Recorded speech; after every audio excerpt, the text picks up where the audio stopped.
Marie-Paul, bonjour. Bonjour Cédric. Nous sommes à la Darse. Vous savez que la Darse, pour moi, c'est le berceau de Villefranche. C'est là que tout a commencé pour moi. Ma première relation amoureuse avec cette ville, c'est à la Darse. Je venais avec mes parents, avec le Zodiac, on le mettait à l'eau et puis on traversait la rade pour passer une journée agréable le dimanche la plupart du temps.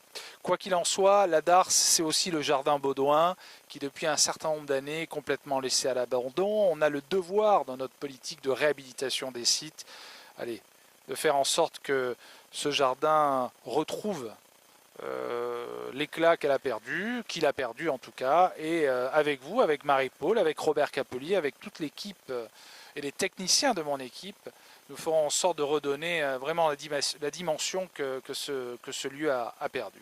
Derrière tout ça, il y a aussi la Darse, il y a aussi une vie sociale avec tous ces petits bateaux que l'on voit autour de nous.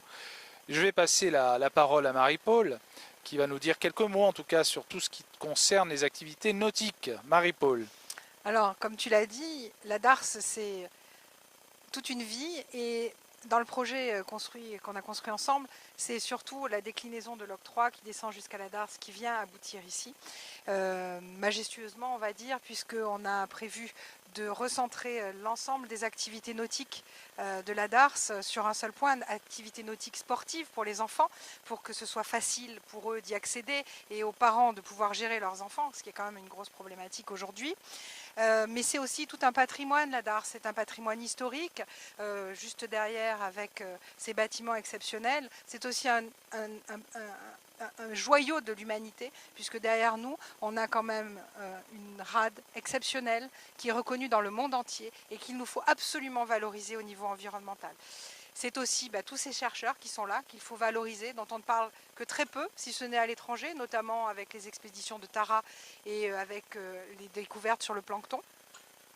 La grade, c'est tout un ensemble de choses qu'il faut mettre en avant pour nos visiteurs et aussi pour nous, Villefranchois, qui sommes les premiers à devoir redécouvrir cet endroit exceptionnel. En tout cas, nous, à Villefranche, on y vit. Tout cela, vous le savez, on le fait pour vous, parce que Villefranche, c'est vous.